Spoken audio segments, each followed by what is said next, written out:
il parle bien, il était dans 4 sièges. J'aime Taïbi Kabila bien. Il y a un Taïbi Kabila bien. Tout le barabilo est belé, mais lui est témoin oculaire. Nani Eric Leng azalaki pa nombi te. Eric Leng azalaka na ndako ya Joseph azobeta eti abomie, azokatake matoi, azokatake maboko, azokatake misapiti. Tanga asilisi koboma ye bien bien baye kozwa bite boya kokunde eza te boke etika ye na congélateur botia na ndako ya nombi akozala wana ça ayebaki asalaka mabe mpona. Moi je ne veux pas quelque chose Tshisekedi.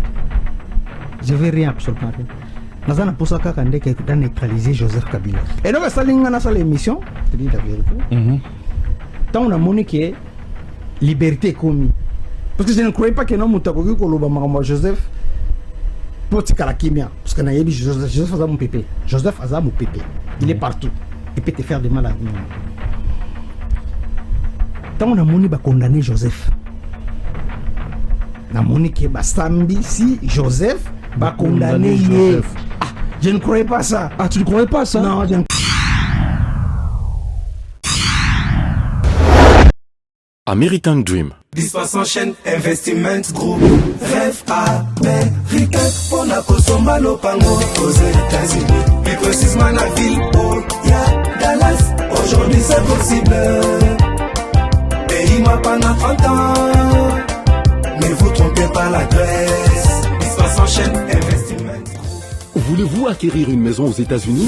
L'agence immobilière Dispensation Investment Group d'Elite Global, basée à Dallas, vous en donne l'opportunité. Il vous suffit de verser un acompte pour acquérir une propriété que vous payerez progressivement pendant 30 ans. Oui, vous avez bien entendu, pendant 30 ans. Contactez-nous au +1 737 420 80 84, au +1 469 720 60 93 ou au +1 737 548 51. Dispensation Investment Group, investissez dans votre avenir avec l'immobilier aux États-Unis dès aujourd'hui. Oh ma papa, ton maman Lopango. Rêve américain. Venez nous contacter. Rêve américain. Tapez sur Google. Dispensation Investment Group. Na moke na komi baye. Lopango elenge. Ozala baye elengi pou. Héritage à ban. Rêve américain. Kosomba Lopango aux États-Unis. Plus précisément la ville où il y a Dallas. Aujourd'hui c'est possible. Pays m'a pas 30 ans. Ne vous trompez pas l'adresse. Dispensation chaîne Investment. Lotaka Music Band International.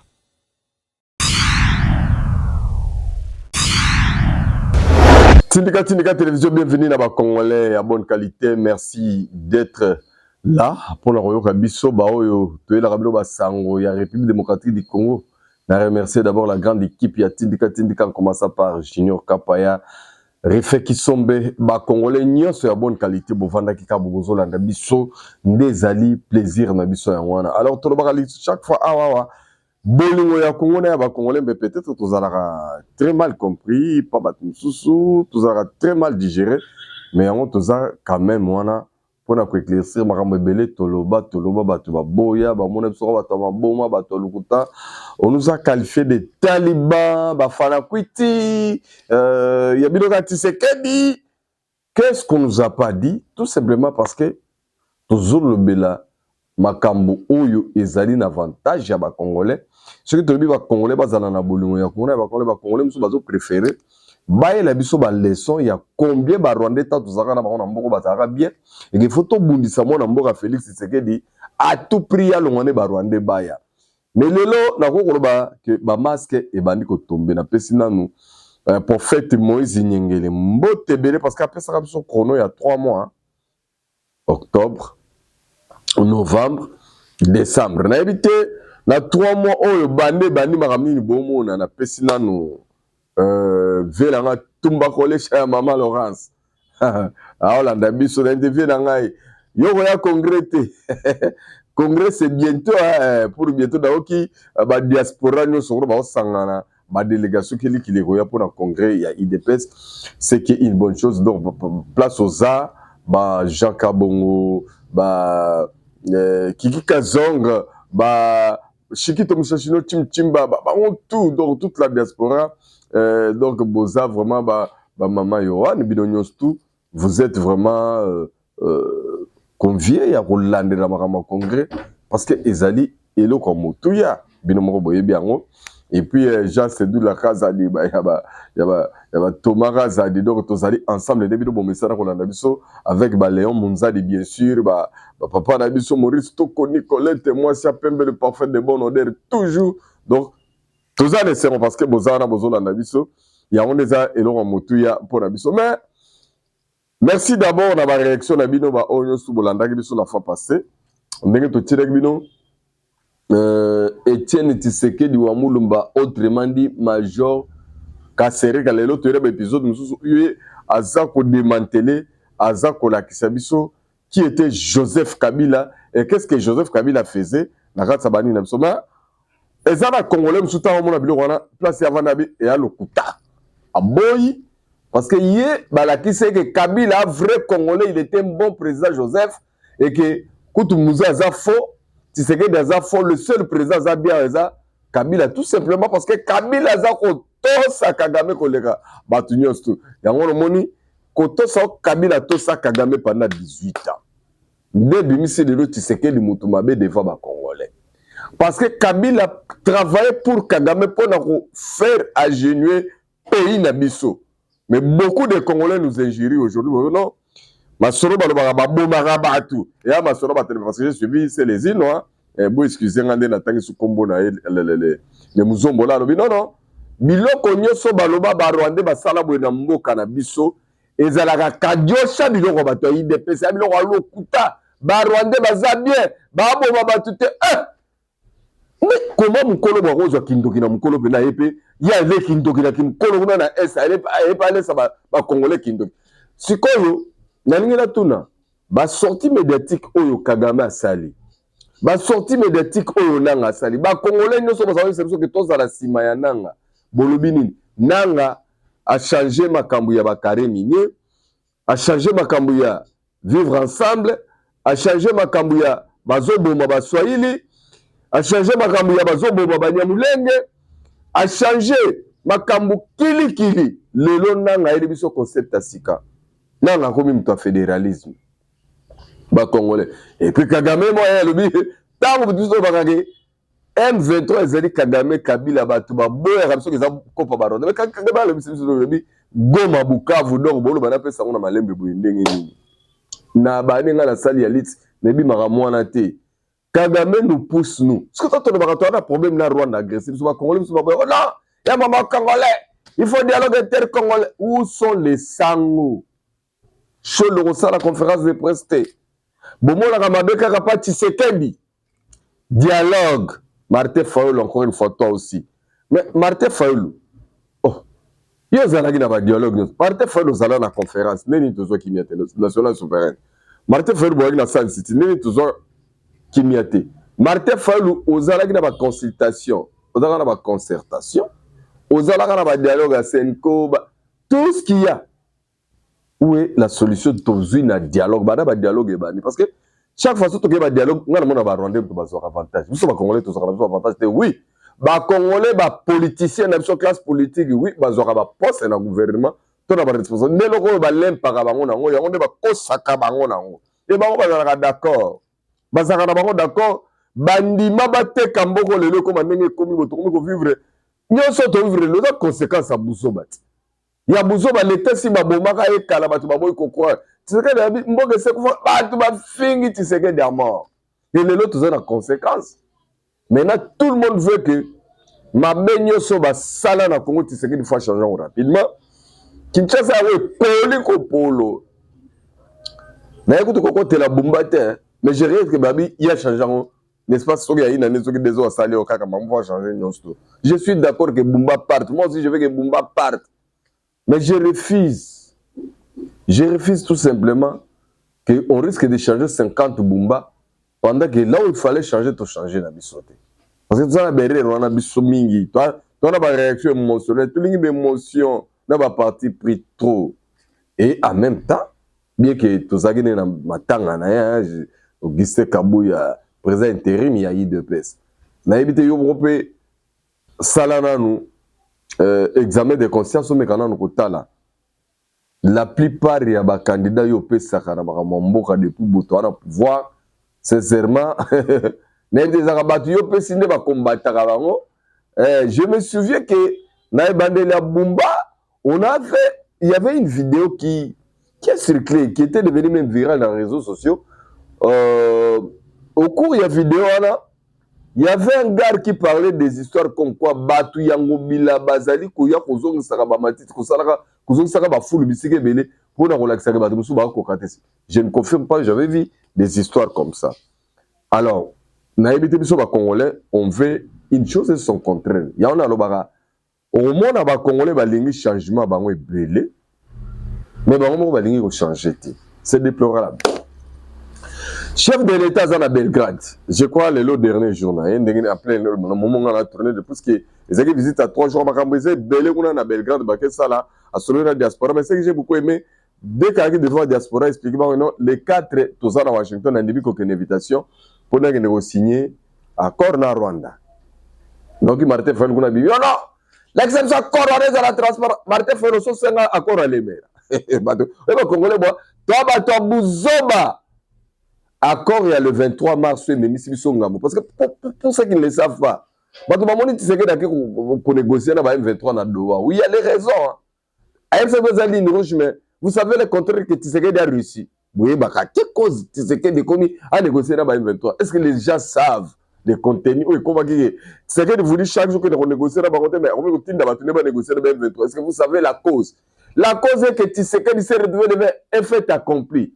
Pourquoi Bazobe Rabango 23 mars? C'est parce que Kabila Moutapé sa bango pouvoir Yakubanda Rodo dans le na 23. Accord le 23 mars. Qui avait signé ça? N'a pas ça que bango monopole que est bango ba occupé Kabazala. C'est Kabila que vous voyez qu'il part s'installer là-bas. Et c'était lui le problème. Yenda Sala ki yango, yango asali yango bomoni lelo. Tina oni bazo trouver que mais au gouvernement de la République où tu signé qui accord. Il y a eu des témoins des chefs de l'État, comme le second de Bassanjo. Azala témoin, il y a encore depuis 2000. Il y a encore Kagame a rappelé dans la conférence de presse. Oh. Mais ma camarade 2012, il faut 10 après, il faut répondre. Qu'est-ce qu'on doit répondre à Kagame? Bati que la bango est, selon signature, Kabila Signaki. On nous a infiltré, Massola, on a tombé très bien, Massola, Kabila. Au moins, les gens qui servaient et nous refusent. Même si tu sais que, imaginez, les Congolais, Bande Konanga. Kabila signe avec eux accord en 2009. En 2013, Bassalagé Bitouma, juste après l'élection en 2011. Balobi respecté. Mais à respecter, il paraît que Brassaki, Mixaki. Mais il suffit qu'à moi, que ça la défection. Bah, on est moment de fonctionner. Mais côté papa, faut te rendre à la table de négociation. Badenga Barouane, Moussouba, Kokota, Badenga Badenga, Moussouba, village, va installer Bamsous. Génocide. Tout le monde, génocide, Biloga Kabila. Kabila ça le roi ça. Ba Congolais bande ko biso bolongo la haine botia bolingo ya Congolais ya ba Congolais bozonga bato botozana na même pied d'égalité. Voilà. Alors quand je pense que tu bato ba photo ndenge président za na Belgrade ndenge kitaki tout ça mais biso ya motu ezali kaka ke to sengeli to prier makasi pona président na biso pe mboka na biso bande ko l'air est très grave. L'air est très grave, Dieu te contrôle mais ça demande aussi volonté na unité na biso ba Congolais parce que mboka na biso tozomona waka na configuration actuelle Kagame sa somba ki biso kala kota biso lokola sondo de Afdel. Imaginez Afdel, RCD, CNDP oyebi combien de fois ba infiltrer biso na bato ba roboya même ko lokola ko na bino nombre ba généraux tuti o to na bango na Congo o ba kota ce que na mona mutu moko lobi bongo taw Tshisekedi a constaté bongo longoli bango tendenge nini mais kolongola bango za changement constitution yango moni soki tolobika ka changement balingi te bon boyebi sangai bino bato bokotelaka Kagame na bananga ndenge nini Goma na Bukavu eza ya biso de Kagame faut salela ko ba sortie médiatique mais te ça ba Congolais biso ba sango ambongo alingi kutu koyoka makambo Tshisekedi te kutu ambongo azo préférer Kagame na nanga ngaye balobi dialogue faut ezala Kabila monani traître national boy vraiment ba Congolais. Alors Junior Kapaya moteme suki na yebele ko ba souté tela biso dano nanyo yo danono asala ki réaction pour ba congolais musu je sais pas parce que musu balandaki mais toyo kaka quand même moi motema ngo eza nango kaka tozaka dynamique mais toi na souci ka ya bolingo ya congolais ya ba congolais parce que ça ne va pas hein? Mais Dieu est au contrôle. Alors tindi kabiso na total on to kutana c'est parti.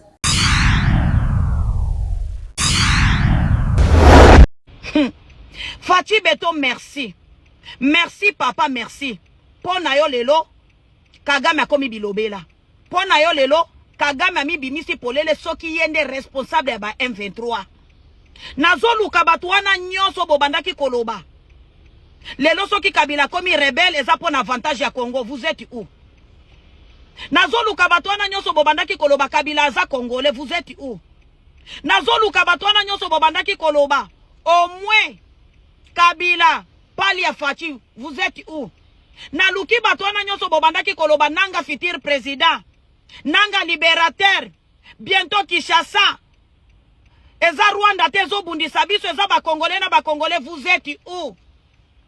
Boyoki maloba Kagame te. Kagame alobi boye. Soki bolingi Nord Kivu na Sud Kivu ezonga na Congo. Il faut boleka na nzela na ye. Pe bondima ba condition na ye. Nde Kagame alobi. Na luki siko ba porte parole ya ba M23 obo bandaki ko gange la biso na internet. Bolobi nini? Bolobi nini? Fati Beto frappe bango. Rwanda zaka mutu makambo ya motema soki omoni Rwanda komi bisanza sanza biloba loba obeti bango. Kenya bouti na Kenya awa tolobaki yango awa. Soki omoni bakomi kosala ba meeting ya polele bongo ya polele makambo zo simba te. Pierrot Luara uti kofinga bango awa. Fati Beto merci. Pouvoir baluba boza makasi. Fati Beto amoni sibiso bandoki nyoso ya Congo. Nani azandoki nani azandoki te Fati Beto. Soki bitumbao ya katembele tozo vanda na batu tokanisi bazaba Congolais nzoka nde bandoki ya Congo. C'est Fati Beton.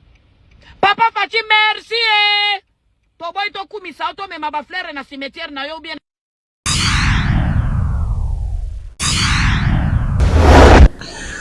Merci mingi, je pense que été ya ba Congolais, Nzambe été ya biso. Bon comprendre, bon me comprendre et lo koni nezo le kela biso. Pe tozo kende wapi pe tozali wapi. Alors Major Kasereka bolanda ki na ba premier épisode na ndeko balamwage ndeko wana kuna ba révélation zo makili ki épisode ezali biso pe to kotika tante so to monika logo ya bien ayeli biso tala sikoyo révélation to yoki. Donc pendant que nous étions vivants en dehors ya Joseph Kabila bakangaki nzokande na mama Sifabe muzakangaki. Yango bomoni mama Sifabe va kosala complicité na Joseph ba dipe bato. Ezana ba congolais belé ba yebi masolo oyo. Depuis pourquoi na me ba vandi nye ba lingete to lo belango. Alors kapa eza série moko 3 vidéos hein 3 vidéos ezana donc ya Major Kasereka. Tiela bato ba melango lo café. Ba mela bongo to kutana to clôturer c'est parti.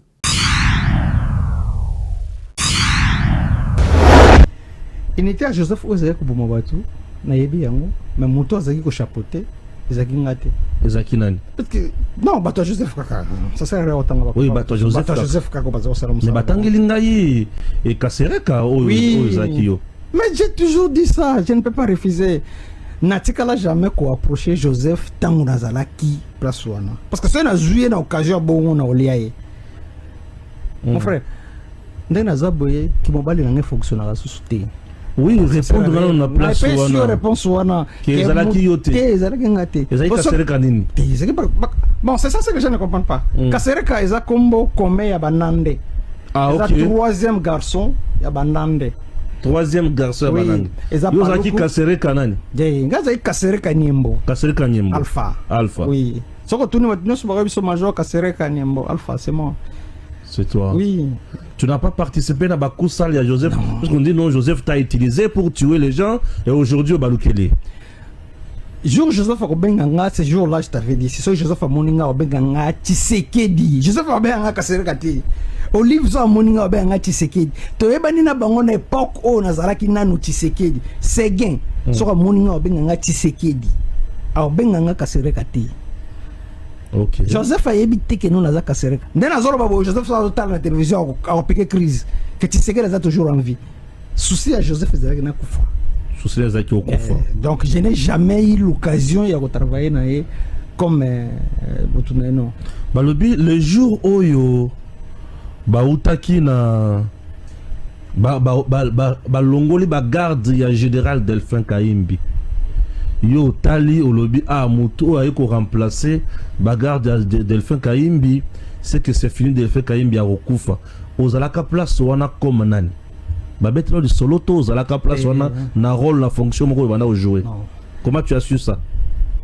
Je pas parce que dans la information à tout moment. Oui. Tant que Delphin a aussi interrogé, voyez, Moutaki Kolongola Basoda wana pour que ba remplacer Batozaraki Seguin. Ba go remplacer Bangona Bapem. Bapem ya Seguin. Alors, quand j'ai su que Zaki Seguin Moutaki ko remplacer Basoda na yebisa yango mon attention génétique. Aye bien.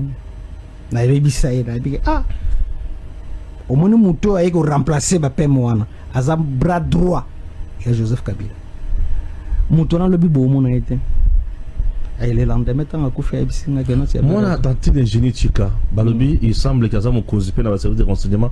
Pourquoi il ne travaille pas avec toi? Pour il cause très aux double jeu. Non. C'est un frère, c'est un cousin. Il travaille avec moi.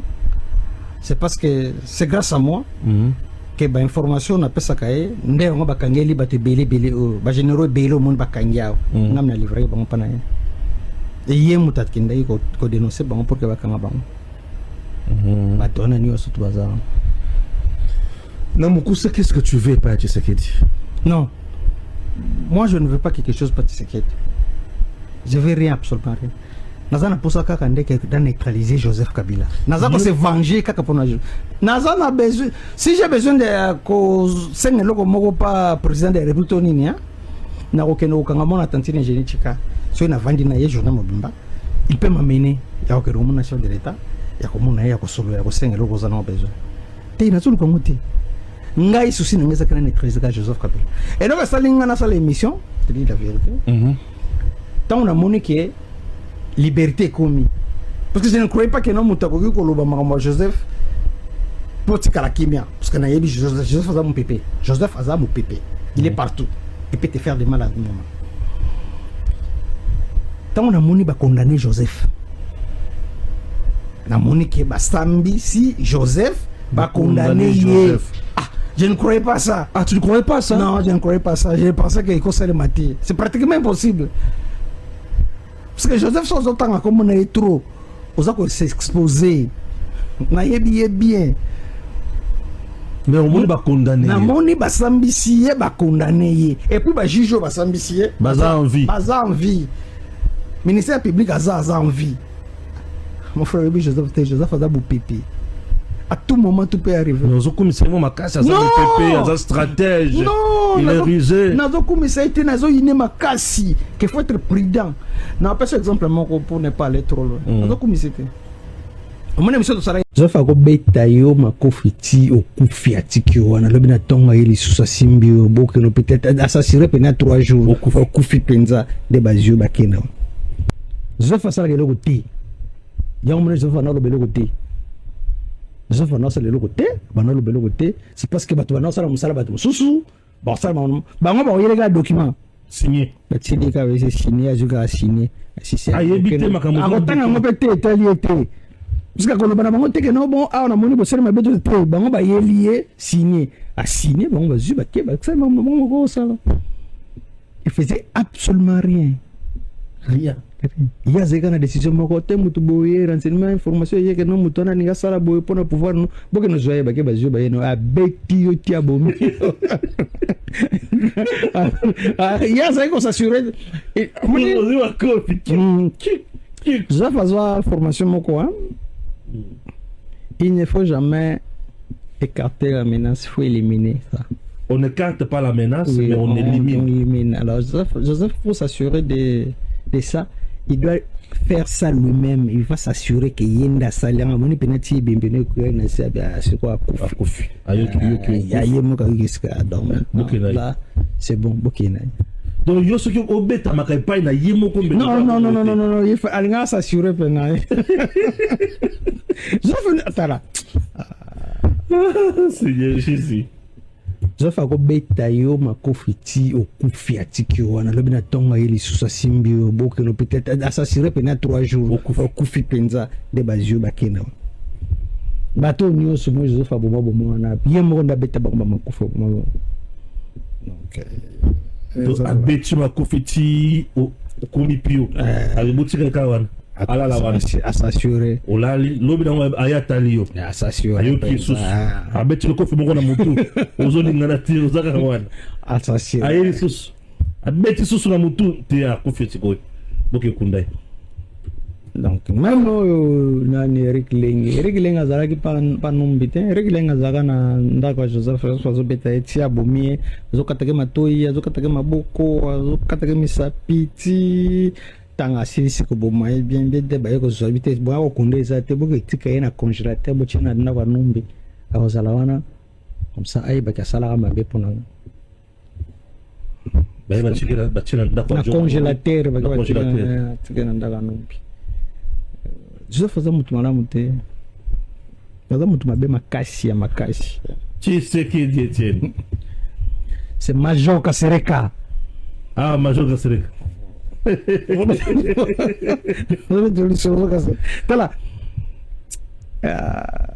Je connais Joseph Kabila. Je connais le Congo. Bon, Alobi, il connaît Joseph Kabila. Oyoka makambozo bimis. Yo ce qui au moni qui est le kuta, yaka vanda awa olo bakeza le kuta. Non, non, problème. Moi, je fais mon travail. Tellement Kabila c'est un ennemi, il y a Congo. Il faut bailler makambo na yinyo sur mabe oyo. Faut pas comprendre que mutubolu kazonga wana traitement na yezaka neboy. Etalibino. Fachi c'est un homme de Dieu. Nandimité que Fachi si abomata pour non nandimité. Fachi c'est un homme de Dieu, il vient de Dieu. Un président humain.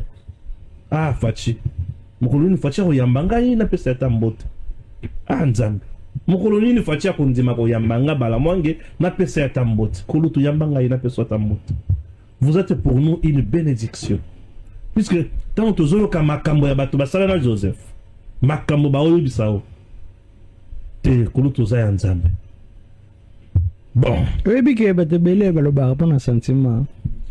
Na tongo pena soki mutu normal la mwenye na tongo foko misa Nzambe batela Félix. Batela président de la République. Papa, Congo zalaka. Est-ce que na Congo lelo batu sozo ba tribalisme na Congo kokota na état major te sozo ba swahilité. Kokota ti. Donc pour que les cas partout na Congo. Voilà. Biso tozara biso na eloko moko toza contre mutote mais vérité faisala tracé. Foi bima. Yo na yebike musala na ozobo me Hollandi décoré biloko to azako loba. Il parle bien, il était na kati ya siège. J'aime tayebi Kabila bien. Yo nanga toyebi Kabila bien te. To loba biloko belé mais lui est témoin oculaire. Azana nzotene mobile sala ka souté po makambu ya moni pabi Kabila a monté mama effectivement. Vous avez vu. On avait vu ça avec Mukuna. Basakana na e. Tomoni constat mutamba katanga lobika Kabila. Bomoni kunye basali constat mutamba. Si bomona ka Kamere, c'était pas président de la République, c'était ka bango. Donc Kabila na batune na ba domaine nyoso. De bomona ka batu. Si bokomi komona population ba dollar rikiti bebilo ko kitate mais nini ko kitandenge nini? Imaginez ba dekona ba Congolais na gros biloko na ba grossiste biloko mingi kiti. Mais la détail, vous pouvez comprendre. Dans la pays, ça dit que ça demande beaucoup. Il y a beaucoup de Congo, na boigna, na sagesse belé, et là, tu as Congolais. Tu comprendre mon tout, il y a beaucoup de choses. En fait, nous autres, on va demain pour nos propres enfants. Donc, on a des esclaves. Il y a batouti. Alors, le 4 décembre, c'est la Tomona. makamnenge koleka na États-Unis na minute opena ba délégation ba okende mais est-ce que Kagame ke netwa ke neté pour président Kenya pe ba bengi yenda zala soki témoin soki ndenge ni ba za quelques présidents pe Afrique ba kozala na polikambo ekoti ba tebele ce qu'on a mituna qu'est-ce qui fait que likambo na biso kota ba tebele boy en plus na sentir ba sortie médiatique à Kagame qu'est-ce qui s'est passé c'est ba kosa ba congolais pas ba américain pour façon Kagame abima ye apparemment c'est comme si a bang en États-Unis ba sorti médiatique mingi ya Kagame azana somme ya Donald Trump ata mukete pour ne pas dire tous les Américains parce que Kagame respecte plus les démocrates ba pesa ba privilège na ba droit na Congo tout ça et puis ba français ba pesa ba droit pour kengela ka ba minerai na bango nini pétrole na bango na Mozambique kuna place ba tia ba Rwandais ba servir donc c'est quelqu'un qui sent que nazaya kotonda États-Unis, on y balobi na Kagame retiré ba sodo na Kagame bina ko retiré te fona zona no elo ba pesa kana biloko ngala aluka. Nzambe no ngi joto malili mais il est finissant, il est mourant. Ba sekae. Pour bango ba ebinde ba kenda kana mutu ba no kenela mutu ba lembe meti ba lâcher on débattait. Na mona bena Emmanuel Macron Nicolas Sarkozy et pas Kadhafi on mo kenero ba moto ba ko mo seksa Kadhafi ba ko ndo ba ko mo boma e. Kadhafi e ba kita. À mon avis, minute charge. Alors, moi, je pense que le gouvernement congolais va négociateur, va tout bazana mongongo ya retombe quelque part. Après signature, il y a le 4 décembre sur Salemi, il faut narratif échanger. Cause nini oyo biso tokoma na ba makambo oyo RDC zo continuer ko payer lourde charge. Il y a la victime, il y a génocide. Tout simplement, Bola Munabiso, il y a refondé la Rwandais porte, Bazara, Baya pas d'absolu roi va réfugier, il y a un bakomé de biso bangando. Maintenant, chaque fois que tu toques dans ma solo, tout ce que tu biso ba congolais toi ba tribu et belé. Maintenant, mon anga batina biso ka to sala ba dialogue na mamba est. Bo sala ba dialogue kaka. Mais ba kolo problème na cause na bango na mona ka mutu moko fioto na kambanga te pona bango. Na mona ka mutu fioto na kambanga te. Qu'est-ce que je voulais dire par là? Cause au biso depuis les années 90, outi na batu bazalaka à 3 tribus. Batuti, Baoutu na Batwa, Rwandais. Maintenant, si réellement Nations Unies, États-Unis, Europe, bana kata complot pour déstabiliser Congo te. Pourquoi Batiaka Makele était pour que dialogue inter-rwandais et kota Batuti, Baoutu, Batwa et vivre ensemble, pourquoi vivre ensemble? Bazako prône na Rwanda te. Il faut vivre ensemble. Il y a 450 tribus. Auto ala déjà na vivre ensemble na so bandakala. Tala lelo ndenge Kinshasa, makamza koleka na Kinshasa, ba mobondo.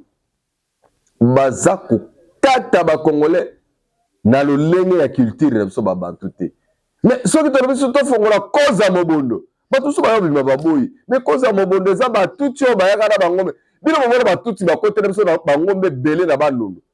Et c'est ba tuti wana badima. Alors, il a fallu quelque temps pour te voir ba forme ba tiweri wana. Et on est en train d'implanter une autre population dans Ratamboka na ba tuti. Mais vous avez des Congolais qui refusent de comprendre cette réalité là et vous renvoient chez Baluba. Oh, ça Baluba, Bataliba, Batoyo. Tu sais que des jours va partir. Mais je refuse que grâce aux vivants, tu sais que dans ça, non, on doit s'assumer. Parce que quelqu'un est en train de sacrifier vraiment sa vie. On va voir dans entre des avions chaque jour. Et les gens se moquent de lui. Les gens se moquent de lui énormément. Comme ça, il y aura raison. Merci na Refé Kisombe, merci na Junior Kapaya. Merci na Maman Yohan. Merci na Vieux Tombakole chez Maman Laurence. Papa Maurice Toko depuis les États-Unis. Bola Mukaibele, Bozala na Maison Blanche, wana les 4 Congolais, il y a États-Unis, il y a partout, il y a Canada, il y a Roger Boy, il y a tout. Bon, kita na Maison Blanche, on a photo sentir que les Congolais baillent les Congo aux Congolais et non na Batuti. Parce que Batuti, Bazali, Babantu, te Congo, ils a Batuti, te Congo, ils ali, il y a Babantu. Donc je crois, je suis clair, Koloba, Telabino, Telabino, Mabota, Nabino. Toujours bolingo ya Congo na ba Congolais. Bye bye.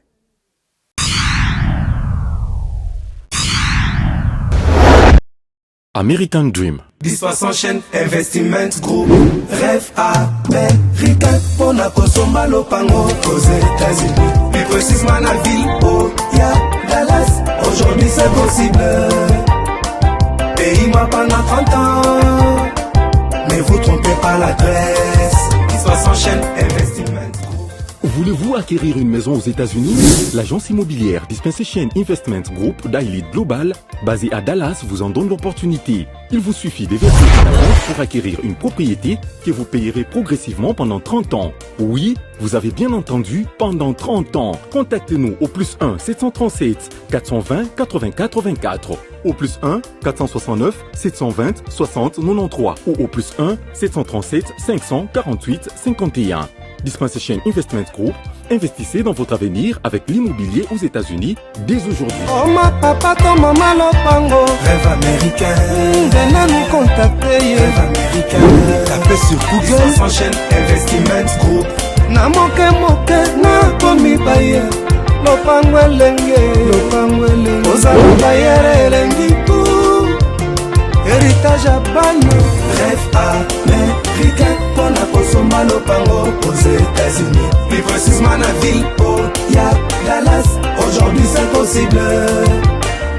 Pays m'a pendant 30 ans. Ne vous trompez pas l'adresse. Dispense chaîne Investment Group. Taka Music Band International.